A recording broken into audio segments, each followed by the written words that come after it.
Welcome on into 19 on the Clock, your Tri-State high school and college sports podcast. I'm your host, Brad Pushkar. Joining me, as always, is my co-host, Jackson McCarty. Jackson, how are we doing this fine Wednesday? Doing fantastic, Brad, because we are finally switching into, I guess, the last section of our sports across, the seasons. Yes. We've played into the fact that we will be talking about baseball a decent bit lately, but fortunately, we had Chris Mackey come on the podcast, and Joe was here not too long ago, and so it kind of delayed the process of that a little bit, but we are finally getting on base today and touching on the sport. We're sliding on into second. Exactly. And joining the game in progress. And that's kind of, I think, that's one thing about the Midwest in a way with baseball is that, we love baseball out here, obviously. Absolutely. Especially being in Cincinnati, and as everyone saw at the end of March. But with the issue with college and kind of a little bit high school seasons is just that they start so early. Yes. That, UC played, I think, 4 weeks of games before even playing at home. Yeah. Because they couldn't play it, or they don't schedule at home because it's going to be too cold, or let's just go to California or one of those southern states that's going to be in the 60s. Absolutely. Well, and with the high school baseball side of stuff, it's not necessarily that it starts too early. It's that it's such a condensed season. Yes. That you really have, 7-8 weeks to evaluate these teams and feel real good about. We've only got about 4 left as we sit right now. So it picks up quick. You got to stay on your feet and figure out what's happening. And fortunately, we've got a handful of teams you need to know about on both sides of the coin there. Yeah, and we're going to start out with the college side. Yep. Looking at basically the local teams to the Tri-State. I know that Kentucky plays some good SEC baseball, but just for the sake of time and things like that, we're going to focus on UC, Xavier, NKU, and Miami, all within the 30 minutes of Cincinnati proper. But so speaking of Cincinnati proper, we're going to start with Cincinnati proper. There you go. The Bearcats right now are Xavier is not going to love that. They're in Norwood. The Bearcats are 21-19, and if you'll remember, they were ranked early on in the season here. And we'll kind of get into a little bit of why that was versus where they're at now. 8-10 in conference. That's 8th in the Big 12. Currently on a 5-game skid. Mm-hmm. And today, as we're recording, they are going to be playing against Milwaukee this evening. So that game will be done by the time this episode comes out. But they do have a series against Oklahoma State coming up this weekend at home. Okay. They have some wins over a couple ranked teams, Duke and Louisville. Those are both early on in the season. That I think especially that Duke win was what kind of gave them that momentum to make it into the AP Top 25. They kind of let them start getting into those headlines. Yes, yeah. Yes. But what we have just seen, those 5 losses, that's on each end of it is lost to Xavier, and then they went 0-3 against a number 24 West Virginia last weekend. Okay. Yeah. So really, it ironically enough, kind of similar to the basketball season where you kind of have this feeling of something might be hitting right, and then the wheels kind of come off once you hit that conference play, and now it's about putting the genie back in the bottle. Yes, absolutely. And I think there are things that are hitting right, especially they have a couple batters that are doing pretty solid. Carrington Cross is one. He's a senior and has been hitting 400. Whew. Has 8 home runs and 3 triples. That'll do it. Which that was kind of the big standout batting performance that I saw from their statistics and things like that. Only positive over 1 for on base plus slugging, things like that. And has almost played in every single game. Is about 2 short. Okay. But is out there consistently. Is contributing, and that's what you want to see. Yeah, and missing 2 games in baseball, that's not nearly enough to qualify. He is an everyday player. Yes. Yes. And so with the Big 12 standings, that I did want to bring that back up. Because I know I said they're in the 8th, but that is West Virginia leading the Big 12 right now. then you still have Kansas, Arizona, TCU, Arizona State, Kansas State, and Baylor. So Cincinnati is doing better than Texas Tech, Oklahoma State, who they're going to be playing this weekend, Houston, UCF, BYU, Utah. Okay. Which I think you're kind of in a spot right now where, especially after this weekend, you can maybe bump yourself up a little bit in the Big 12 because they are 8-10 with Baylor and with Texas Tech. Yeah. So okay. Yeah, you get some wins where they fall, kind of work things out, and of course, there's still about a month left to play. Things aren't settled just from this. By no means. Well, yeah, there's still there's still some opportunity for buoyancy, if you will. Mm-hmm. They're not sinking just yet. Like, is a 5-game skid awesome? No, but is there still upwards mobility, chance to recover against teams that, like you said, in that kind of same tax bracket, where you can go, you know what? No, let's push back towards the top of this table and start to figure things out. Absolutely. Yeah. And so again, Oklahoma State is at home. It is 4-2-5-6 Pete Rose night on the 25th. Okay. This Friday. So I don't know exactly what that all entails, but that sounds like a fun night to go out to the ballpark. Absolutely it does. And we're running out of home games anyways. So. Yes. It'll be that home series. They'll have a Tuesday game against Indiana on May 13th, and then the weekend of May 15th, that's a Thursday, they'll be hosting Kansas State to close out the season. That's their final series of the year. And then it'll be the Big 12 tournament, which is out in Arlington. Yeah, so Life. Unless you're ready to hop on a plane, you're running low on amount of times you get to see Bearcat baseball this year. Yes. So let's move over to the other side of Cincinnati. Yeah. Xavier, 24-18, 8-4 in conference, 10-1 at home. Okay. Yeah. I mean, hey, you can't ask for much better. Can't ask for much more. They are second in the Big East, and if I'm not mistaken, it is – who is it that is leading them? I need to double check. Is it Creighton? That sounds right. It is Creighton. Yeah. I know what it was. It's because it's a 4-way tie right now in a way. There you go. Because Creighton is 6-3, St. John's is 6-3, Xavier and UConn are 8-4 in conference, but they're all at 66% basically. Right. So it's just this is going to be a good weekend to try and see how things end up playing out. They do have their ranked games. They've had a little bit of some back and forth. They lost to Oregon State twice this year. Okay. They did beat Indiana when Indiana was ranked early on in the season, and then they have losses to Tennessee, Vanderbilt, and LSU, who were all I think like top 10 ranked teams at the time. Yeah. Obviously, the SEC is a strong conference to play against when it comes to baseball. But they are on a 5-game win streak right now. Mm-hmm. They are going to be playing against Georgetown this weekend. A couple of batters that stood out to me was Clay Burdett. He's hitting a 286 average right now, but it has 10 home runs. If I'm not mistaken, is leading the way for home runs. Yeah, he's the only one with double digits right now.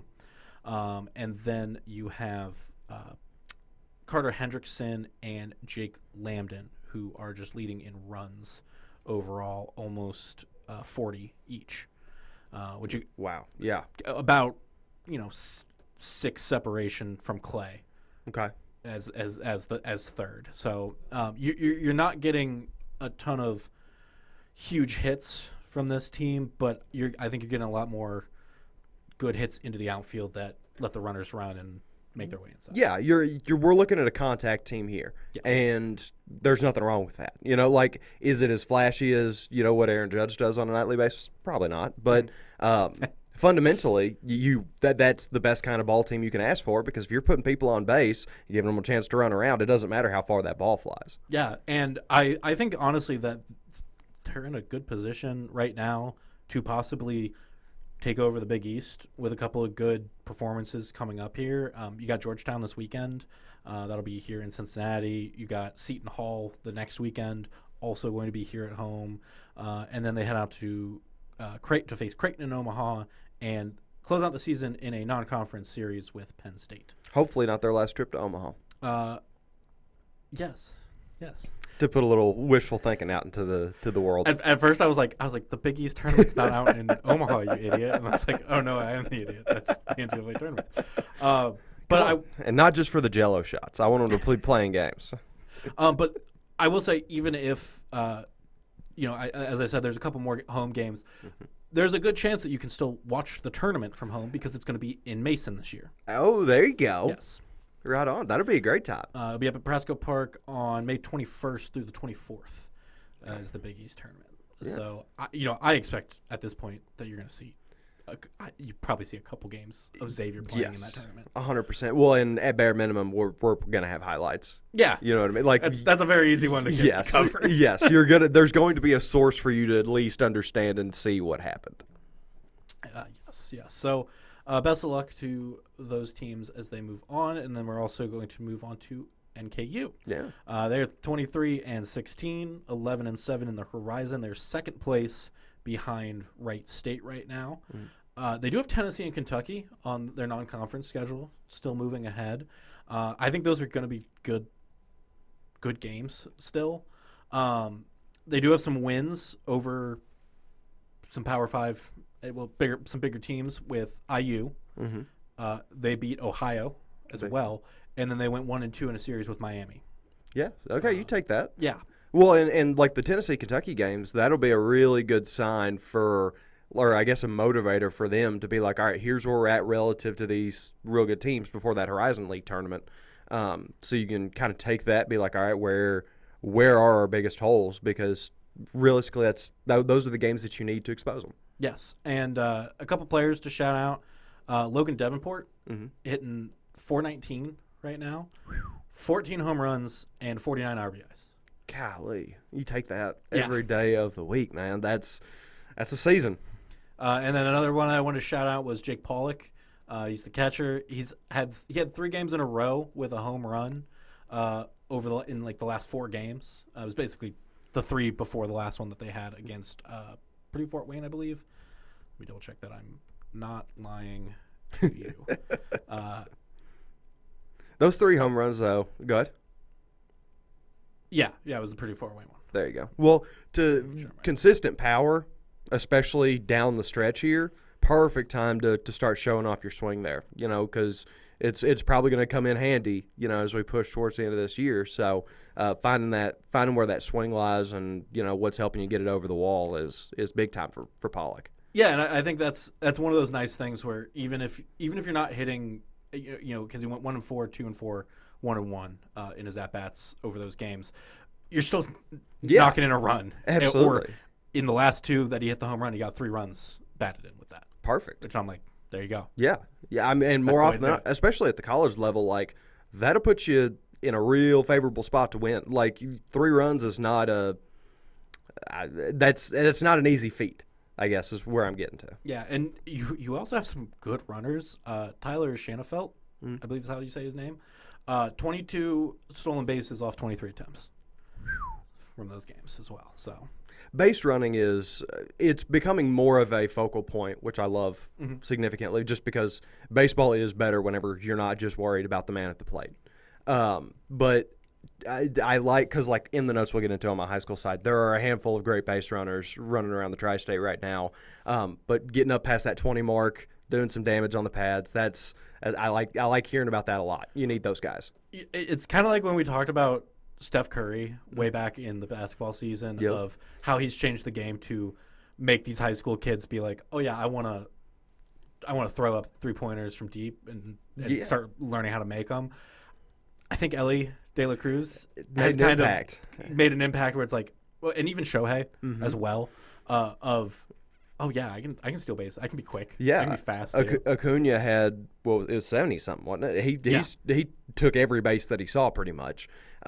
It's been a gradual change, but a really cool one. Like I remember back as far as like D. Gordon, in like the mid 2010s, whenever he was just lightning on the pads, and that was kind of starting that revolution. And now you see teams trading for guys with not great BA just because they can pinch run them if they need to, and get a man from first to third without ever even thinking about it. Yeah. So that's good skills to have. Absolutely. As you're moving ahead with your career. And with NKU, they do have a series against Oakland at home this weekend, and then they will close out their series at home against or the season at home against Youngstown State on the 15th as well. And so those are a couple more chances to go out and see this team play. And then finally is Miami up in Oxford. They are third in the MAC behind Ball State and Kent State. They're 22-18, 16-5 in conference. Yeah, which is one of those things where it's like I say that and then you're like, oh, and they're still third. Right, I mean? But like, what is the structure of the conference this year? Is it a pretty top-loaded situation? Yes, I believe it's like top 5. Let me double check. That makes sense. Ball State is 15-3. Kent State is 14-4. Okay. Miami 16-5, and then you have Bowling Green right behind them at 13-8. Toledo is the only other team with double-digit wins, but they're below 500 so far. Everybody else is 9 or under. Okay. Wins. Yeah. So you kind of have that worked into your schedule, but still, like, you're very much within the race at the top there. It's just that you've got a handful more games. Yeah, it's kind of the issue of you've played more games, right. So you are behind now. Exactly. It's a volume. In terms of the average.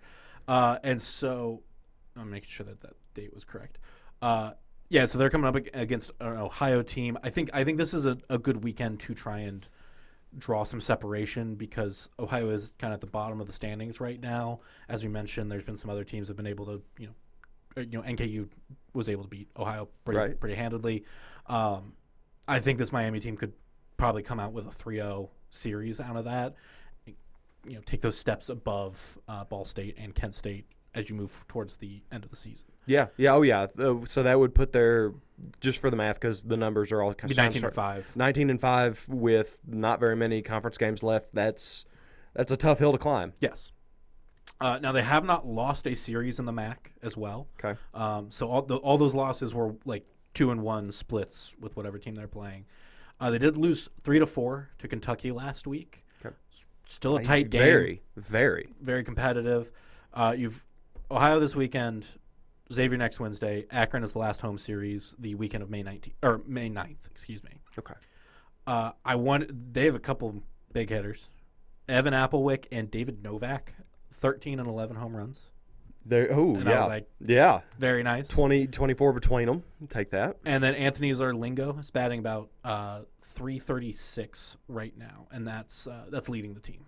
Perfect. Yeah, you've got your contact. You got a couple power guys. I'm sure the power guys are still batting pretty decent for contact when they're not sending it out of the park. But David's just below 300, but Ryan is just above. Right. And so you kind of balance it out there. So yeah, you take that 300 batting average gets you in the hall more often than it does.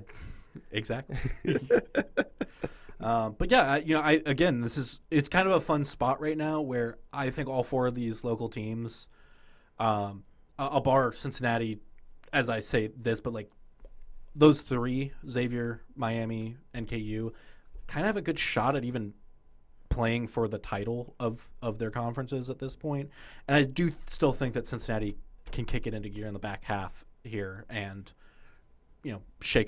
make some noise in the Big 12. And that's the beautiful part about non-football sports in college is you always have your chance. Like if you find your momentum at the right time, the rest of the season is just a learning curve. Yes, exactly. And you use it as you continue to march forward. So we're going to be keeping an eye on those teams as we move forward. But what about our high school side? Yeah. I know you have a couple of teams that you've been excited about, including one who I think everyone was excited about going into this year. Yes. So I do want to quickly preface before we jump into this, the way I'm going to do this is since I'd mentioned we have about 4 weeks left of our local baseball season. So I'm taking a handful of the teams that I am watching, for today, it's the Ohio boys teams. Next week, I'll probably do the Ohio girls teams, and then it'll be Kentucky and Indiana grouped together on both sides before we get sent into the playoffs. So we lead off here with the Mason Comets. Yes. Because how can you not lead off with the Mason Comets? They're 11-1 currently. They average about 7 runs per game. They allow just over 3 runs a game. So 4-run differential, take that every day of the week. Absolutely. They beat Moeller in the postseason last year and are, of course, your reigning state champions. 28-6 record last year. A lot of returning value. Lost a couple guys, but you wouldn't really be able to guess it based looking at the numbers from this team. Their team batting average is .272. Functional. It's kind of on the lower side of the ones we'll talk about today, but it's interesting, and I lean more to their pitching just because they're not really an extra base team. They have 12 doubles, which is in the bottom half of their conference at this point, 2 triples, 3 home runs, so tied second in the GMC, but again, kind of lower numbers relative to some of these other ones we're seeing. So you look more towards the pitching, but that does not mean they don't have good batters like Sam Davies. He'd be the one I'd highlight, batting .378, 10 RBIs with 6 stolen. And then you've got very nice. Oh, absolutely. And then you've got Chase Cox, a senior, out there doing some damage both at the bag and on the pads. So lines out pretty well for him there. What I was kind of teasing ahead to here, a team ERA of 2.24. More than functional for me. You feel good about that rolling into a lot of these big games. Another really shining spot for me, 90 strikeouts as a team in 78 innings pitched. Jeez. Yeah. That's a pretty good clip, I'd say. They know how to get the man swinging, get him down, get him out. They're an efficient bunch for sure. The main guy that I'd like to kind of focus on here would be Ben Hanley. 18 innings pitched. He's 2-0 record so far. 24 strikeouts in those 18 innings. Mm-hmm. So just setting everybody down. 2.33 ERA. And then Liam Sander, I do want to mention him as well. 19 IP. It's like a 3.6-ish ERA. Pretty consistent strikeout numbers as well. Yeah. So Mason, very much a team that you want to watch for. I don't know that they would necessarily be my favorite of this bunch to continue marching forward, but you do have to lead with the champs just because they're still very much in that race. They've got the gold for a reason. Got to let them defend it, right? Does it feel like a kind of year where as much as they brought back the talent from the year before, from that championship team, there's been enough change from other schools or consistency from them that you worry, are they really going to be able to hold them off? That's kind of my bigger focus there because a lot of it is development. Like we see a lot of the 3 other schools that I'm going to mention here have a lot of juniors still on their staff or seniors that are starting to work up, but those guys are playing juniors and then a sophomore or 2 that are kind of working their way into it. But a lot of those guys are playing up to that senior level already, which, just kind of getting ahead of that curve has led to Mason kind of falling a little lower on my personal power ranking. Yeah. The number one, benefactor of this whole ordeal, because they just have so many juniors that are making an impact, the Moeller Crusaders. Okay. Because, of course, we're talking about Moeller because it's a sports podcast, and they are good at pretty much everything. We can't get away from them. No. As hard as we may or may not try. They are just constantly in the running. They're 9-1 right now. They've got a game against St. X coming up on Wednesday, and then I believe they'll close out that series on Friday. Okay. They average, listen to this, Brad, 10.1 runs per game. Okay. Yeah. They are not allowing 4. It's 3.9 runs allowed per night. Yeah, what is that? How is that how this is going? We'll mention, and I kind of did say it a little bit earlier, they lost to Mason 3-0 last year, state quarterfinals. So their season was ended by the eventual state champions. We'll probably have a chance to run that back and set history their own way if the season continues how it currently looks. Team batting average of .347. So you're putting the team in the Hall. Yes, exactly. The entire team is going in the Ohio Hall of Fame. Their on-base percentage is .471, so they are getting on base almost half the time. Yeah. 6 home runs as a unit, 19 doubles, 10 triples, 46 stolen bases as a team in 11 games. That's nuts. So 4.4 stolen bags a night. Yeah. I mean, a little. It'd be less. It'd be like 4.3. That's 4.2, I think. Yeah, it's in that weird gray area. Either way, over 4 bases stolen a night. Absurd. Yeah. Speaking of absurd, you'll remember this guy's name because we talked about him a bunch during football season. I was saying, as I was looking down a little bit, I'm like, what can't he do? Yeah, we're still trying to figure that out, Brad. Matt Ponatoski, the quarterback for Moeller football, also happens to be a pretty good hitter. Yeah. So he's got a .438 batting average, 16 RBIs, a home run, and 5 stolen in 10 games. Wow. Yeah, lighting it up to this point in the year. And he is not alone. Connor Cuozo, hope I'm saying that right, 344 BA, 3 homers, 14 RBIs. So doing plenty of damage on his own because 3 home runs through 10 games in high school, that's genuine power. You know, like to put that in perspective, he's got real pop. And then Cooper Ridley, want to mention him as well, over 400 on his batting average, 12 RBI, 6 stolen. Like just they've got a little bit of everything. Yeah. Hard pressed to find too much to complain about. And while I would qualify Moeller as a hitting first team, that is not to diminish their arms because they still have a team ERA of 2.96, which in true GCL fashion, Brad, is third in conference because all the GCL South does is play defense. Yeah. That is their bread and butter. That's where anytime you see GCL South pop up, you can bet pretty quickly that the defense is going to be the shining light for a lot of those teams. Moeller's still a shining light, even though third in conference with the bats that they've got rolling. Yes. They have 77 strikeouts and 71 innings pitched, so still a very good rate there. It's okay. Let's talk about Zion Theopolis. Okay. So in 17 innings pitched, 3-0, 2.86 ERA, 34 strikeouts, 2 strikeouts an inning. That's the rate Zion is moving at right now. And he's got a shutout on top of that. So, he is lighting it up. What more could you ask? Literally. In a way. Well, and you've got that, and then on the other end of the bullpen, you've got Connor Fuhrer, who is 20 innings pitched, 3-0, 2.1 ERA, 15 strikeouts. He's not sitting guys down at the same rate, but he is keeping the ball or keeping guys off home plate better than Zion is. Yeah. And it's just an absurd 1-2 punch to have for a team and something that I think makes Moeller genuinely dangerous to go on a real big state title run as they're capable of pretty much every year. Do you think that there's a good chance we see a Mason Moeller rematch in a tournament? I'd say so.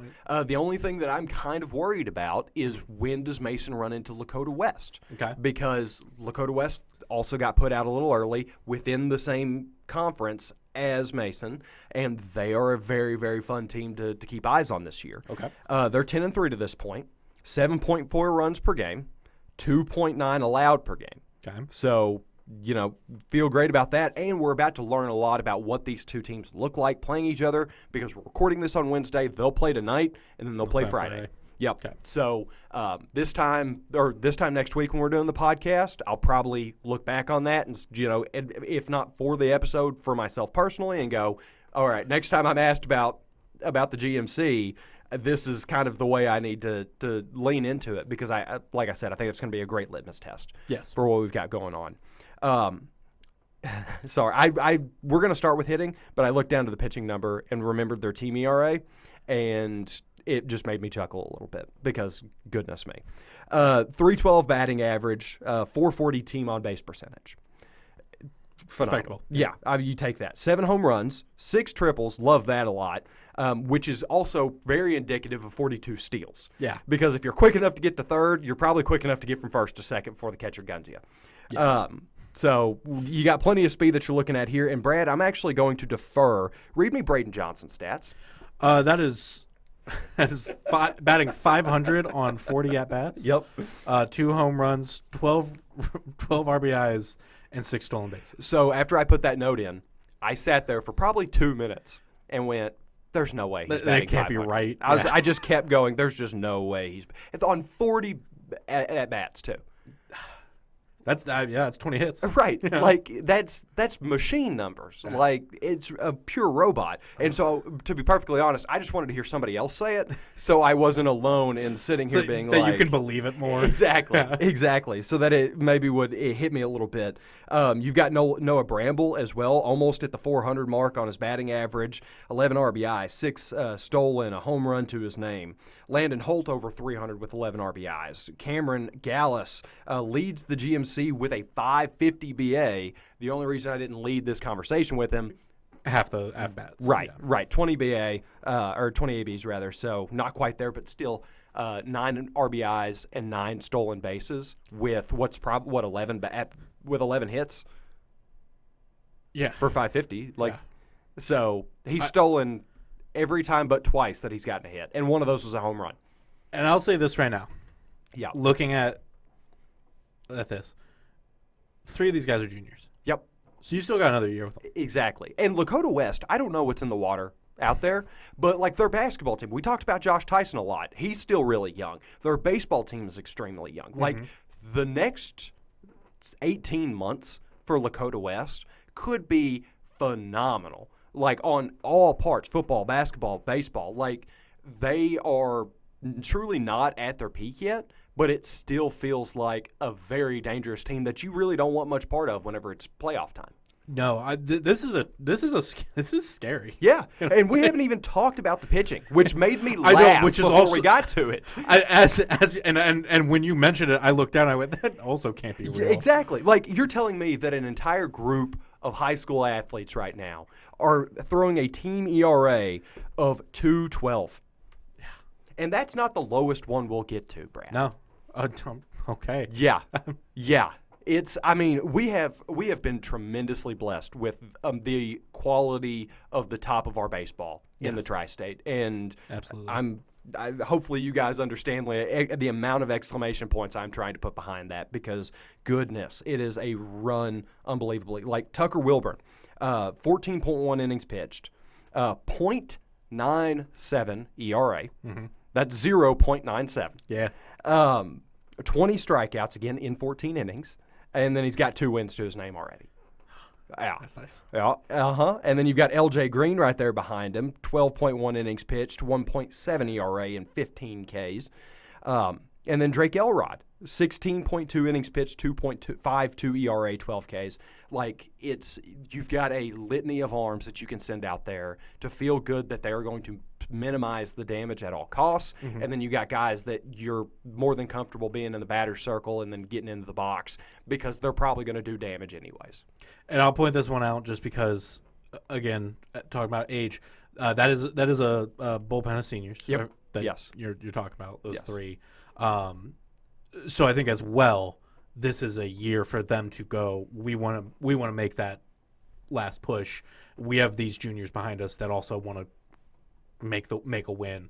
Let's take this to a championship. Yeah. So to give you all a little bit of a commentary on my time prior to being in Cincinnati, mm-hmm. I was in Cheyenne, Wyoming. Yes. And they have a post-Legion baseball team called the Cheyenne Sixers. And they are almost dynastic. They are very, very good. They've gone to the Legion World Series, and while in my time being there, I was very fortunate to see a kid that's committed to Utah, currently playing there, Coulter McAnally. Bradley Feaser was on that team. There was a lot of quality talent, but when McAnally and Feaser were seniors, both pitched, and McAnally could hit the skin off the ball, but they kind of leaned into their talent as pitchers and let the batter supplement it. And then when those guys graduated, they became a very hitting-friendly team to help kind of cover up what they had lost in pitching. Sure. I feel like that's probably the trajectory we're on for West. I think this year, if you are going to get to that state title game or do an immense amount of damage, it's probably going to be off the strength of your arms with the bats coming along, and then next year those guys are in the driver's seat. Yes. So not a bad place to be by any means. It's kind of the criticism of the Reds at certain points where, we've had Hunter Green having some really incredible games. Phenom. But then, the Reds don't score a run, right? And you can't win a game if you don't score any runs. Exactly. But they, at least having those bats behind, that's such a huge importance. for that pitching staff to have. Well, and especially like at the high school level, if you can stagger your development to where it is, older, younger, then younger, older, and then, and just kind of flip back and forth, you're going to have a lot more success. Yes. Just naturally, because then at least you have half of your foundation always intact. Yes, exactly. So, yeah, big plans for Lakota West, and definitely going to be one that we want to keep a very close eye on. Not just till the end of this year, but moving forward. Yeah. And then we'll close out here by going back into the GCL, but not the South. We're going to the co-ed. The Baden Rams. Okay. Like I said, our final one, they're 11-3, 8.2 runs per game. Okay. 2 runs allowed per game. Naturally. Yeah, because why not? Yeah, I've noticed a trend with all these. Yeah, they're teams so far. Freaks of nature is the trend. Team batting average of 359, 12 home runs as a team. 12 home runs. That's more than like a couple of these combined that we've talked about. It's just, and it's absurd, truly. 46 stolen bases. I think that matched the number that we had talked about with Moeller, maybe. No, I think it was. Yeah, it was. We matched Moeller's things, but they just have 2 more games or 3 more games than Moeller does. Yes. Some of the guys you want to focus on here, James Brink is, a legitimate star. 405 batting average, 5 homers, 17 RBIs, 6 stolen, 2 triples. All to his name, all by himself, just being a demon. Yes. He's the frontline guy for Baden that you have to worry about, but they have a handful of dudes right there back there. Chandler Taylor, he's got 3 homers and 13 RBIs. Eli Walpert is batting .526, so nothing to scoff at by any means. He's also got 10 RBIs. And then Cade Bowling, .467, 2 homers, 10 RBIs. They've got multiple dudes hitting powerful shots out of the park.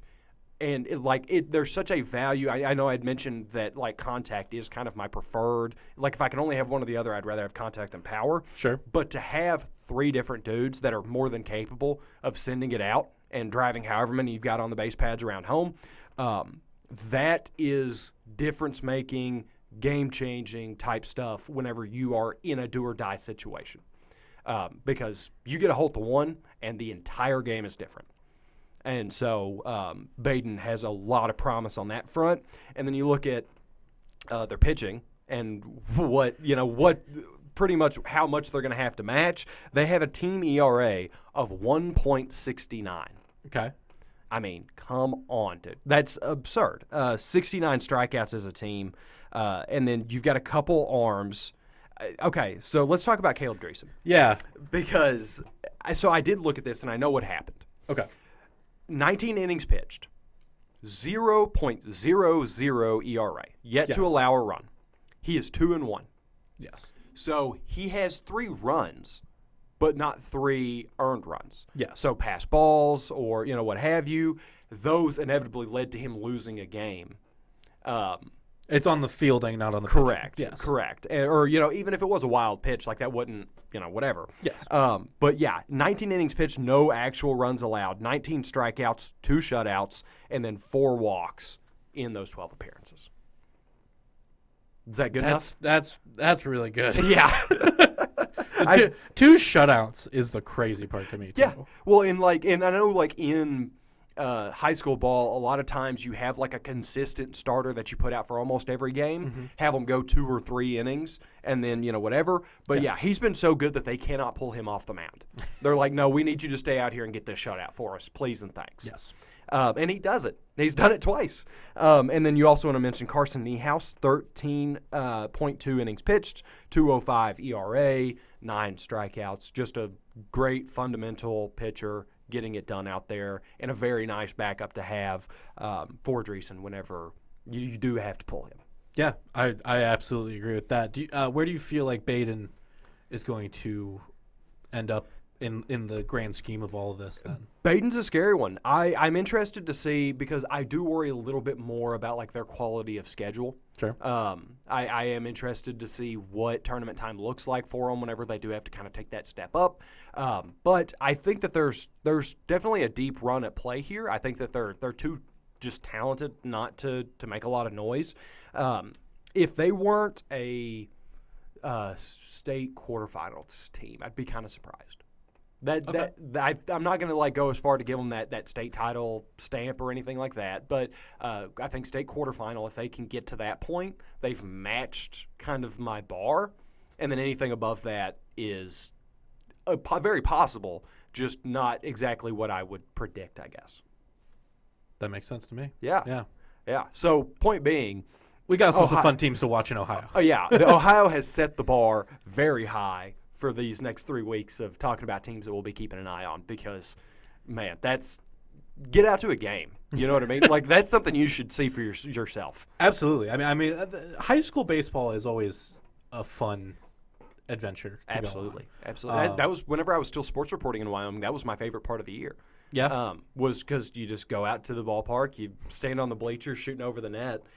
Because we didn't do outfield because of kind of how the field was designed. Sure. And you get your son, you watch some baseball, you have your it's just a great time, man. I'll always remember when I was interning in college in West Lafayette, and we had what's it, Prospect League? Yeah, it's the college summer league type thing with wood bats, and they had a nice little stand on the first base line right past the dugout where you could set up your TV cameras because we were the only station in the area at the time in West Lafayette, and the sports reporter that I was there with is filming the pitch. Foul ball tips off, and he just turns the camera with it, looks up, and then takes 2 steps back, reaches up a hand, and grabs the ball out of the air because it came right at us. So that guy's awesome. Yeah. Oh yeah. He was great. That's actually It was one of the smoothest things I've ever seen, and I was like, all right. If I was that guy, you would be annoyed at how much you hear that story. Yeah. You would have to sit me down before we started recording and say, "Hey, Jackson, I know it's baseball season. Please do not tell that story more than once." Because I think it would be a conversation starter for me. Yeah. I'd be like, "You want to hear about the cool thing I did 3 years ago?" Or I filmed the entire time that a fly ball came at me. Yeah, I'd keep the clip on my phone. I'd be like, this was the moment. You can see my hand. You see that? Yeah, I felt bad because I was just kind of sitting there behind watching, and I'm like, I could have had my phone out and recorded this whole thing, and he could have had it forever. Yeah, he probably would have said it as like, can you have moving profile pictures on any of the social media platforms? Not yet. Okay. Well, when that kicks in, that's what it would be. Yeah. It'd just be, for the video Log people. Yeah, the video people must have loved that. For the audio people, love the click in my tongue there. But yeah, so we will be keeping an eye on high school teams as they close out the season, along with the college side of things. And like you said, we're kind of near the end of that season. Yeah. And then once we get into the summer, again, we'll kind of be looking towards the fall at that point. It's one of the nice things about college and high school is that you really do get a break. You do. At one point. You do. And hopefully we'll be able to fill a lot of that with talking to some more great people around the tri-state, finding some looking forward, looking back type content to give you guys. Just because there's going to be a break in the season doesn't inherently mean there's going to be a break for us. Yes. So even when we finish baseball season, make sure to stick with us because we're going to be filling the airways for you. Yes, and the best way to do that is to subscribe. You can follow the FOX19 NOW YouTube page. Excuse me. You can also find the videos on our FOX19 NOW Sports app and the FOX19 NOW website. And if you want to listen to the audio version, you can follow us. Subscribe on Spotify, on Apple Podcasts, on Amazon Podcasts, wherever you get your podcasts. And we will be putting out the audio version weekly as well. But that is all we have for this week. So thank you for joining us, and we'll see you next time. Have a good one.